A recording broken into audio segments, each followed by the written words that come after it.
Paris, 18e arrondissement. Un après-midi pluvieux de novembre 2022, il est 16h30.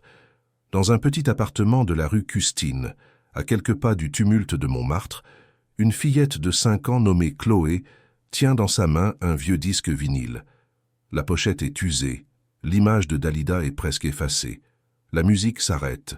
Dans le silence, Chloé se tourne vers sa mère et murmure avec un calme qui glace le sang. « Ma vraie maison, elle est plus haut sur la butte, et Bruno me... »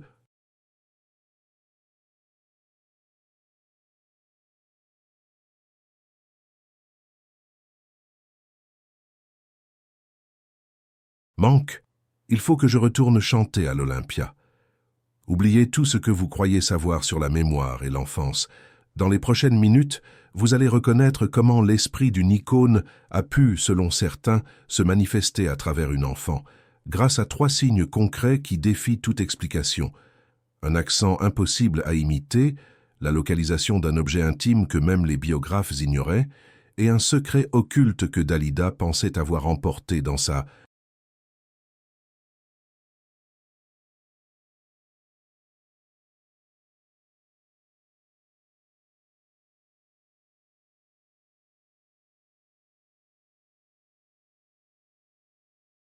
tombe.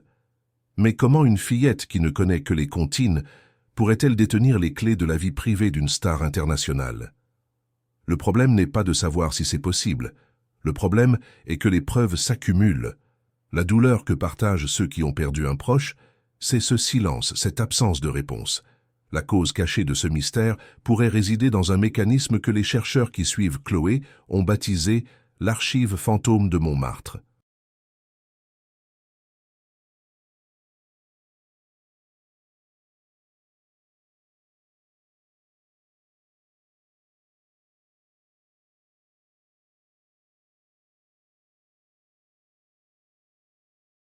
L'idée est simple, une charge émotionnelle d'une intensité extrême, comme celle vécue par Dalida dans sa maison de la rue d'Orchampt, peut s'imprégner dans un lieu, et parfois se transférer à une conscience jeune et réceptive.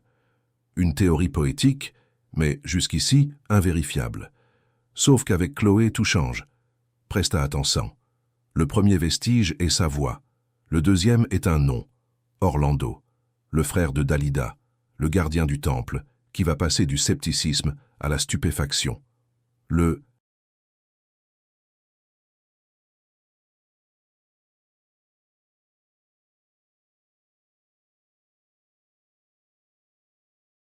troisième est un objet, un sac à main en crocodile noir qui n'a pas été ouvert depuis des décennies. Si ce que vous entendez commence à faire sens, gardez cette vidéo à portée de main. Parce que dans les 30 prochaines secondes vient la première preuve tangible, celle que les experts eux-mêmes ont eu du mal à croire. Nous parlons de la voix. Notez bien ce nom. Professeur Alain Mercier, phonéticien réputé de l'Université Paris-Sorbonne. Pendant plusieurs semaines, à l'insu de la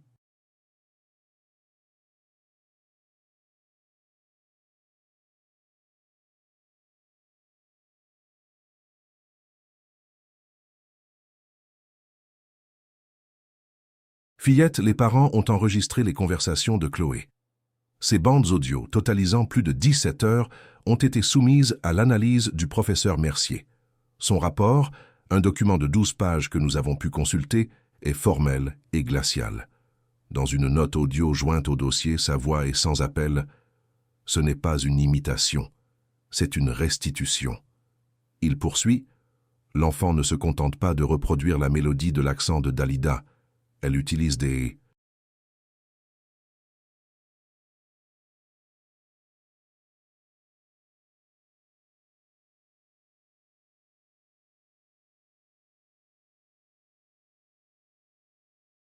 tournures de phrases en dialecte kairote et des intonations du vieux patois calabrais que la chanteuse elle-même n'utilisait quasiment plus en public après 1960. C'est linguistiquement anachronique.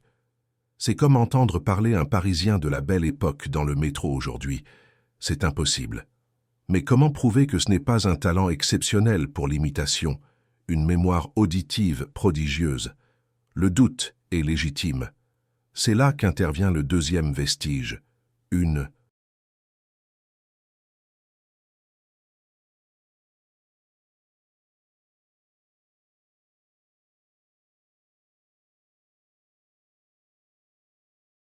preuve matérielle. Face au scepticisme initial mais bienveillant d'Orlando, le frère et gardien de la mémoire de Dalida, les parents de Chloé ont accepté un protocole rigoureux, supervisé par un huissier de justice.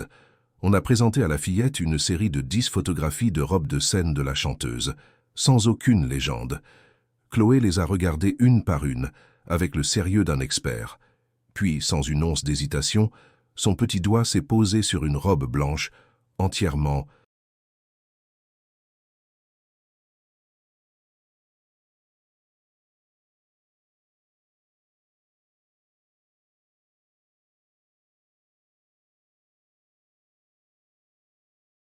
recouverte de paillettes.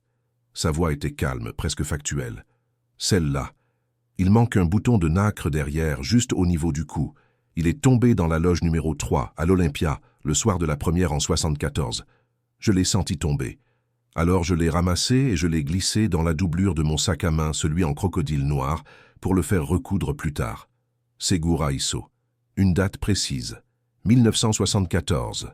Un lieu. La loge numéro 3 de l'Olympia. Un objet. Un bouton de nacre.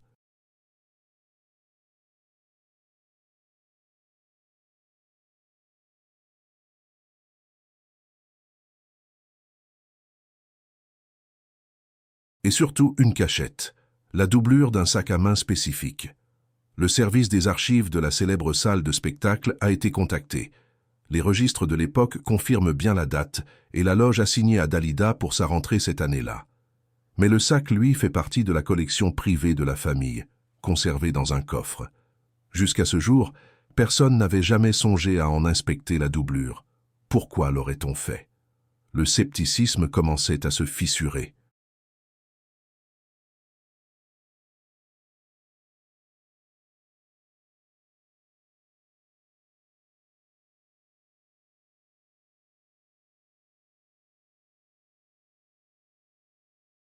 Mais pour le faire voler en éclats, il fallait une preuve que même les plus rationnels ne pourraient ignorer. Et cette preuve était liée à un secret que Dalida pensait avoir emporté avec elle. Ce secret n'avait rien à voir avec les paillettes ou les feux de la rampe. Il touchait à l'intime, au spirituel, à une facette de Dalida que personne, pas même son frère Orlando, ne connaissait vraiment. Face aux enquêteurs et à sa propre famille, la petite Chloé a décrit un lieu précis, la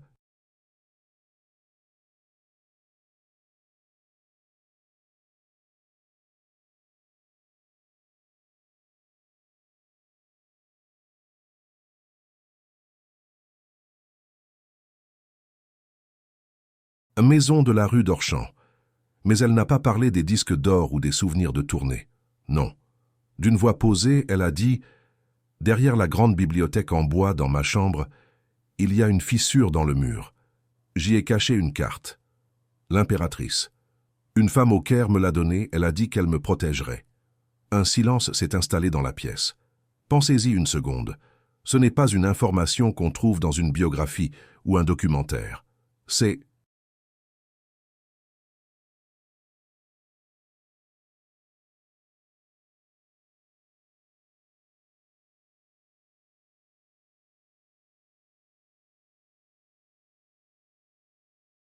un geste intime, superstitieux, le genre de secret qu'une femme garde pour elle seule.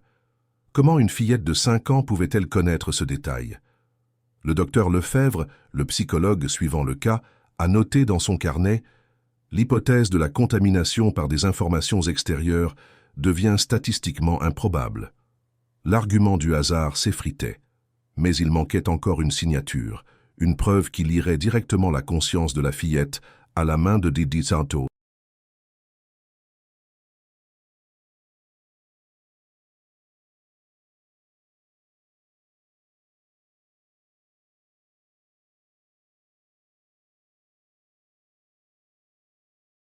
L'artiste. C'est là qu'intervient maître Hélène Girard, une experte judiciaire en graphologie réputée pour son scepticisme. Le protocole était simple. On a donné à Chloé une feuille blanche et un stylo, et on lui a demandé de signer le nom Dalida. L'enfant, qui maîtrise à peine l'alphabet, s'est appliqué. Le résultat, à première vue, n'était qu'un gribouillis, mais sous le microscope de l'experte, l'analyse a révélé une toute autre histoire. Son rapport de 14 pages, que nous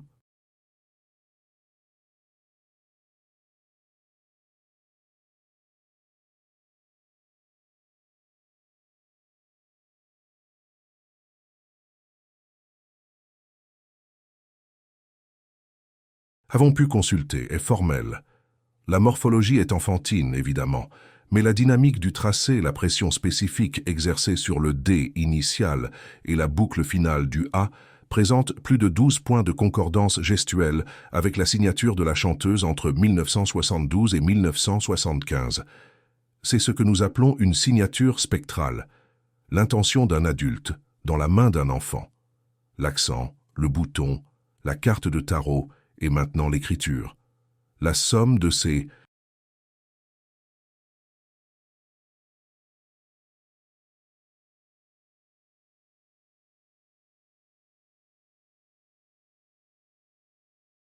impossibilités pointait désormais dans une seule direction. Tous les regards se sont alors tournés vers Orlando. La clé de tout reposait désormais dans ce coffre familial, à l'intérieur d'un sac à main en crocodile noir qui n'avait pas été ouvert depuis des décennies. La pression était immense. Accepterait-il de confronter la mémoire de sa sœur à la parole d'une enfant? La décision qu'il allait prendre allait changer le cours de cette histoire, et peut-être notre compréhension de la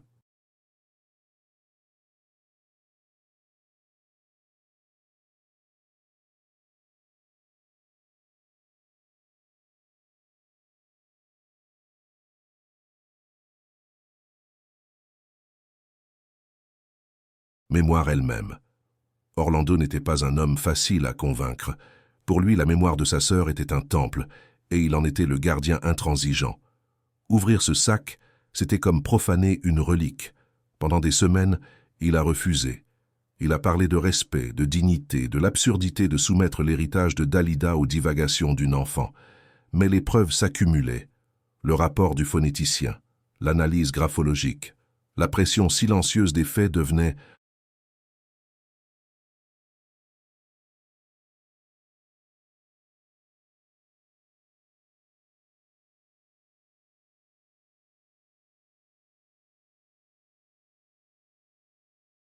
plus fortes que ses convictions. Que feriez-vous à sa place? Quand l'impossible frappe à votre porte, non pas avec des théories, mais avec des détails si précis qu'ils en deviennent des clés. La décision a été prise un mardi matin, le 14 décembre 2022.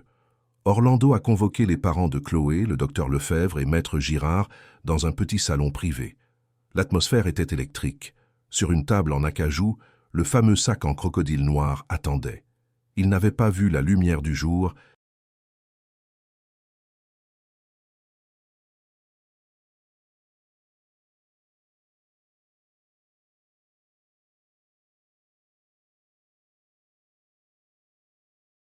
Depuis le 3 mai 1987.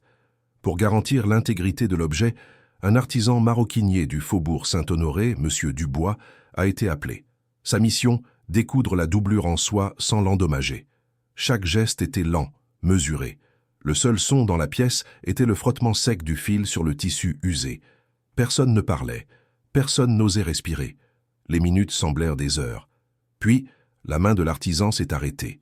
Avec une pince à épiler, il a délicatement extrait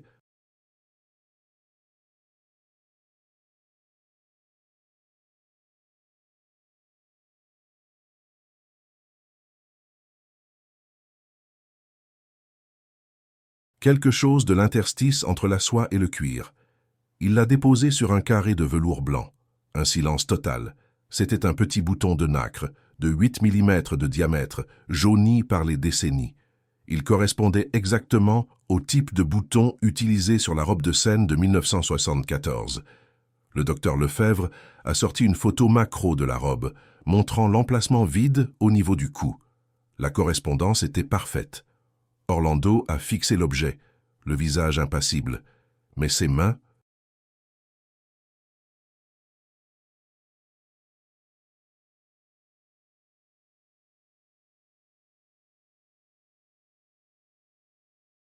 posé sur ses genoux, tremblait légèrement.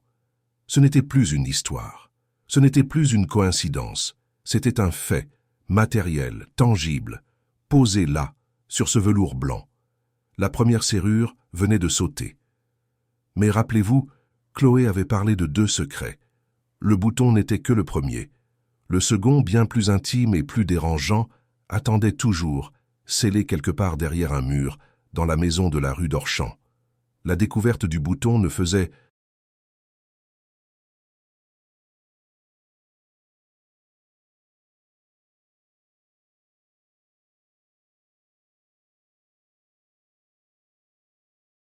qu'ouvrir une porte sur un mystère encore plus profond. Alors, si un simple bouton peut faire basculer la perception d'une vie, qu'en est-il d'un secret spirituel, enfoui physiquement, que personne n'a jamais soupçonné? Presta attention, Chloé, cette fillette de 5 ans, ne s'est pas arrêtée à des objets. Elle a décrit avec une précision glaçante, non pas l'agencement des pièces de la maison mythique de la rue d'Orchampt, mais un détail beaucoup plus personnel, un de ceux que l'on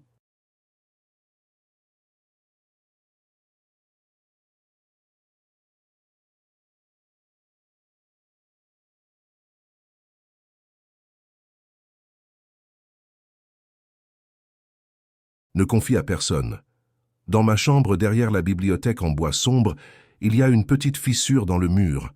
J'y avais glissé une carte de tarot que m'avait donnée une voyante au Caire. C'était l'impératrice. Elle ne devait jamais me quitter. Segura Isso, imagine la portée de cette affirmation. Ni les livres, ni les innombrables interviews de Dalida, ni même ses proches collaborateurs n'ont jamais mentionné cet intérêt pour l'ésotérisme à ce degré, ni l'existence de cette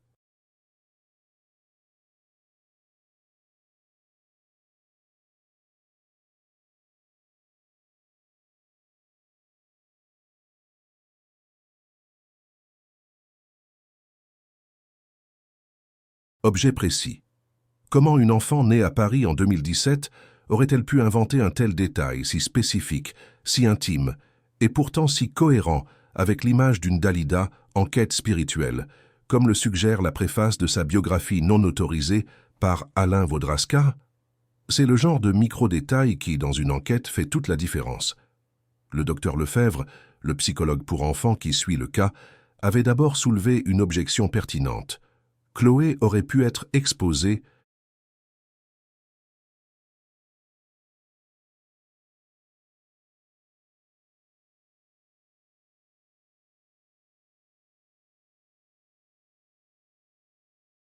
à des documentaires, à des conversations d'adultes. Mais cette carte de tarot, ce secret de mur, cela ne se trouve dans aucun documentaire grand public. Cela ne se murmure pas dans les salons parisiens. C'est une information qui défie toute explication rationnelle par simple exposition. C'est ici que la théorie de l'archive fantôme de Montmartre prend tout son sens. Elle postule qu'une charge émotionnelle et mémorielle d'une intensité extrême peut s'imprégner dans un lieu, et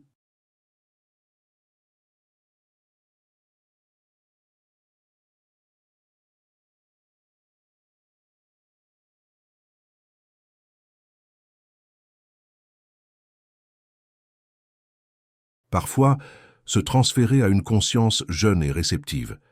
Si l'on applique cette idée, cela signifie que la maison de la rue d'Orchamps pourrait littéralement détenir des fragments de mémoire, des échos d'une vie passée, attendant d'être découverts. Le problème est que cette maison, chargée d'histoire et de mystère, est aujourd'hui une propriété privée.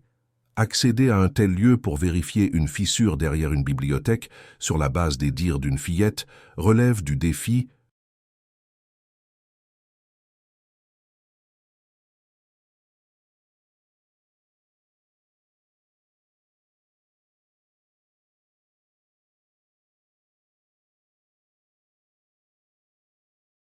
diplomatique, mais l'équipe de chercheurs galvanisée par la découverte du bouton est prête à tout. Ils savent que cette carte de l'impératrice est la clé d'un autre niveau de compréhension. Elle représente non seulement une preuve matérielle potentielle, mais aussi une fenêtre sur l'intimité spirituelle de Dalida, un aspect de sa vie souvent éclipsé par son aura de star. C'est une quête qui dépasse le simple fait divers. C'est une plongée dans les profondeurs de l'identité et de la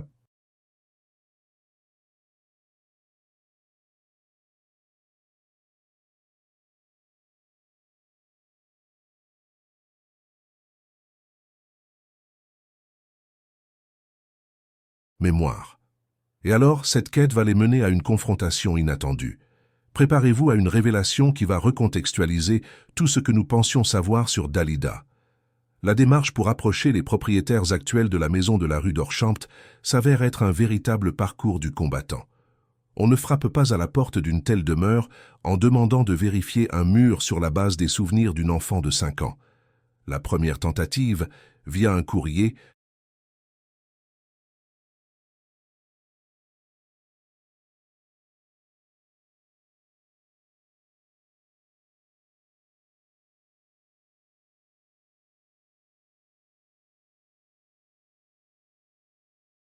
officiel de l'équipe de recherche, se solde par un refus poli mais sans appel.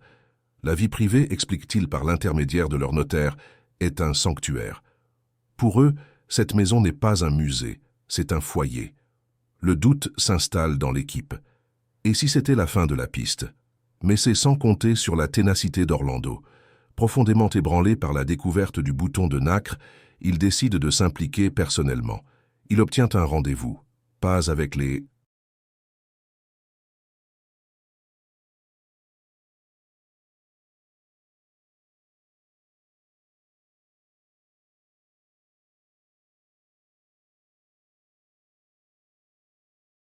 propriétaires, mais avec leur représentant légal, un avocat parisien réputé pour sa rigueur.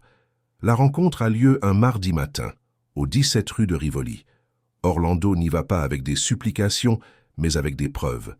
Le rapport du phonéticien, l'analyse graphologique et le bouton de nacre précieusement conservé dans une petite boîte. C'est là que survient la confrontation inattendue. L'avocat écoute, impassible, puis consulte ses notes. Il lève les yeux et prononce une phrase qui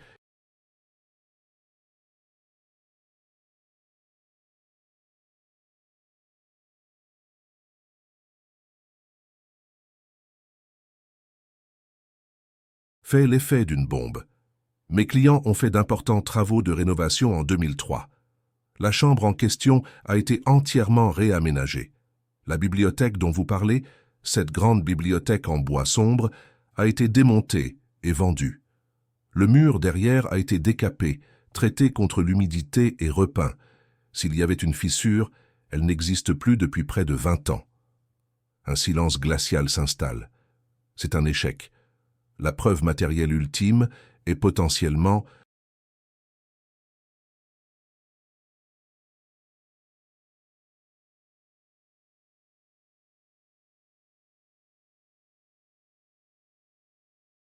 détruite, scellée sous des couches de plâtre et de peinture. Mais alors que l'espoir s'effondre, une nouvelle évidence, plus puissante encore, émerge de ce revers. Comment Chloé, née en 2017, pouvait-elle décrire avec une telle précision un meuble qui n'existait plus et une fissure qui avait été comblée 14 ans avant sa naissance? Ce détail, censé invalider sa vision, devient la preuve la plus irréfutable de son anormalité. Ce n'est plus un souvenir, c'est une archive. Face à ce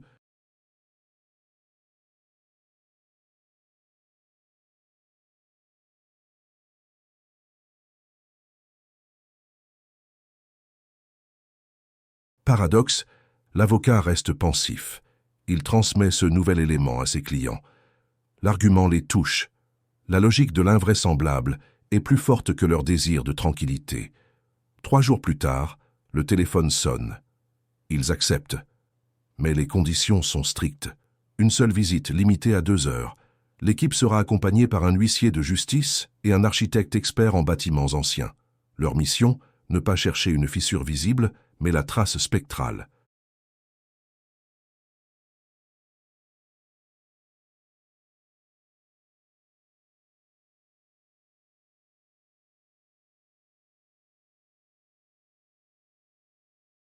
D'une ancienne fissure, derrière un mur qui ne ressemble plus en rien à celui que Dalida a connu. Le rendez-vous est fixé. La quête de l'impératrice peut commencer. Mardi 14 mars 2023, 10 heures du matin. Une fine bruine glacée tombe sur la rue d'Orchampt. Le silence est presque religieux. Devant la porte de l'ancienne maison de Dalida se tient une étrange procession. Les parents de Chloé, le parapsychologue qui supervise le cas, Un huissier de justice au visage impassible, « Maître ».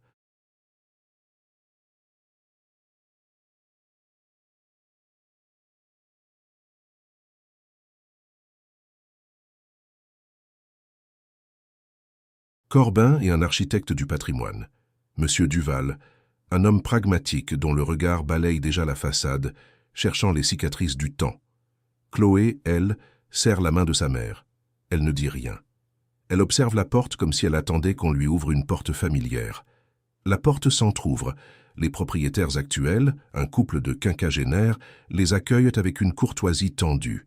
L'intérieur est méconnaissable, murs blancs, design épuré, art contemporain.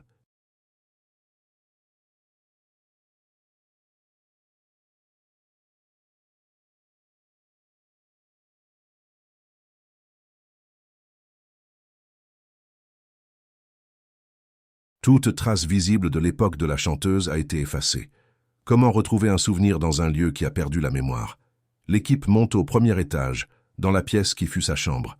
C'est aujourd'hui un bureau. Le mur suspect est là, lisse, impeccable. Monsieur Duval, l'architecte, sort un humidimètre et un détecteur de densité. Il passe les appareils sur toute la surface. Les bips sont réguliers, monotones. Il se tourne vers le groupe. Ce mur a été doublé avec une...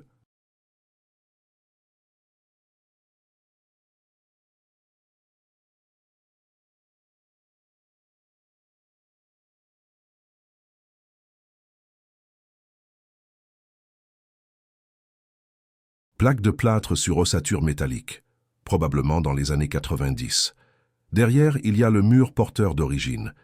Mais la surface est saine, aucune condensation, aucune faiblesse. Si fissure il y a eu, elle a été comblée et parfaitement isolée. La retrouver serait un hasard miraculeux. Le temps file. 1 heure s'est déjà écoulée. Le doute s'installe. Les propriétaires échangent un regard qui semble dire « c'est bientôt fini ». C'est alors que Chloé lâche la main de sa mère. Elle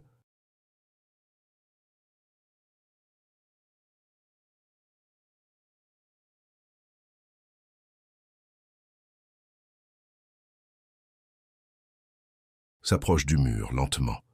Elle ne le touche pas tout de suite. Elle incline la tête, comme si elle écoutait quelque chose que personne d'autre ne peut entendre. Puis, elle lève son petit bras et pose son index sur un point précis, à environ 1,20 m du sol. Sa voix est à peine un murmure. C'est là, juste derrière. Elle attend. Maître Corbin, l'huissier, s'approche et colle une petite pastille numérotée à l'endroit exact désigné par l'enfant. L'architecte fronce les mains.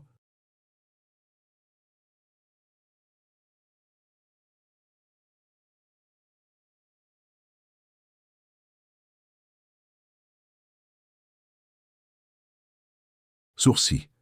La précision du geste le trouble. Il sort un mètre ruban. Le point est à une distance plausible de l'angle où une bibliothèque aurait pu se trouver. Le hasard a ses limites. Il se tourne vers les propriétaires et l'huissier.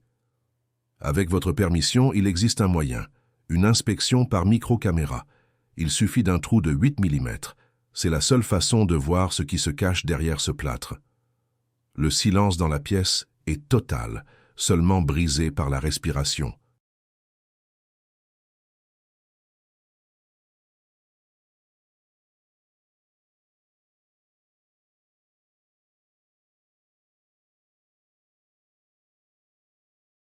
De ceux qui sont présents, les propriétaires échangent un regard. Modifier un mur, même de façon minime, dans un appartement de ce standing, sur la base des dires d'une enfant de 5 ans, c'est une décision lourde, mais le poids de la curiosité, et peut-être d'une vérité impossible, est plus lourd encore. Le propriétaire hoche la tête. « Allez-y ». L'architecte sort de sa mallette une perceuse de précision et un petit endoscope relié à une tablette. Le bruit du forêt qui pénètre le...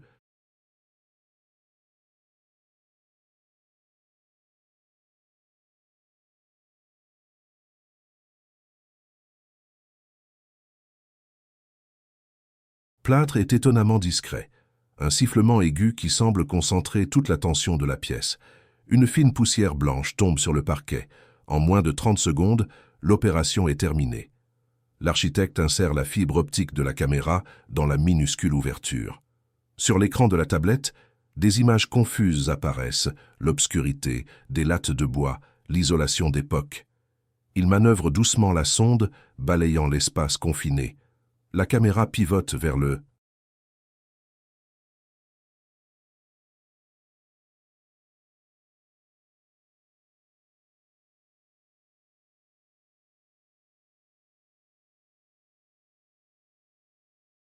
bas le long d'un montant en chaîne, et c'est là, coincé entre le bois et le plâtre, un petit objet rectangulaire. La couleur est passée, les bords sont usés, mais il est là. L'architecte zoome. L'image est granuleuse, mais le dessin est visible. Une femme assise sur un trône couronné d'étoiles, tenant un sceptre. Personne n'ose parler. La mère de Chloé retient son souffle, sa main serrée sur l'épaule de sa fille. L'huissier, maître Corbin, s'est approché, ses yeux rivés sur l'écran.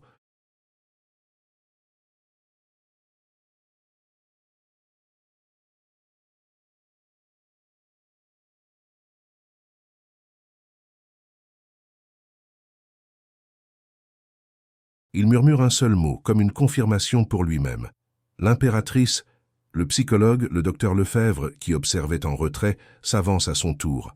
Son visage, d'habitude impassible et analytique, trahit une stupeur profonde.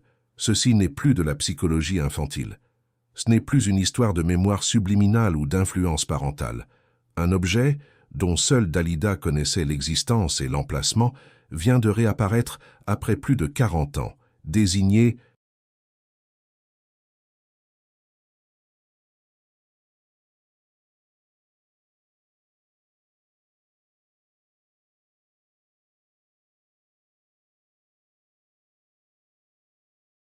par la main d'une enfant qui n'était même pas née. La preuve n'est plus spectrale. Elle est physique. Elle est là, à quelques millimètres de leurs doigts, de l'autre côté d'un mur qui vient de cesser d'être une simple séparation entre deux pièces pour devenir une frontière entre deux vies. La question n'est plus de savoir si Chloé dit la vérité. La question est maintenant, comment est-ce possible? Le silence dans la pièce est total, seulement brisé par la respiration de ceux qui,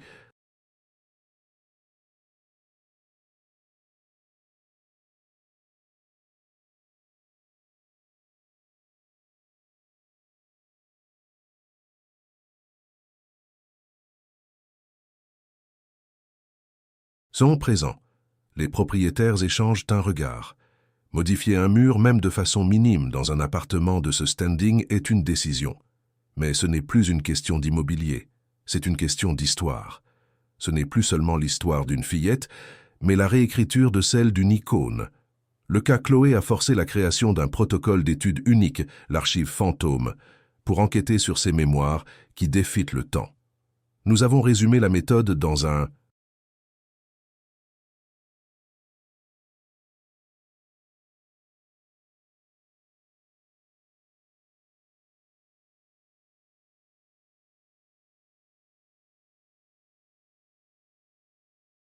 guide exclusif. Pour apprendre à repérer ces signes en 7 jours, le premier lien vous attend. Si cette enquête vous a interpellé, votre abonnement est notre plus grand soutien. La semaine prochaine, nous ouvrons le dossier d'un poète disparu dont les vers inédits sont aujourd'hui récités par un enfant qui n'a jamais appris à lire.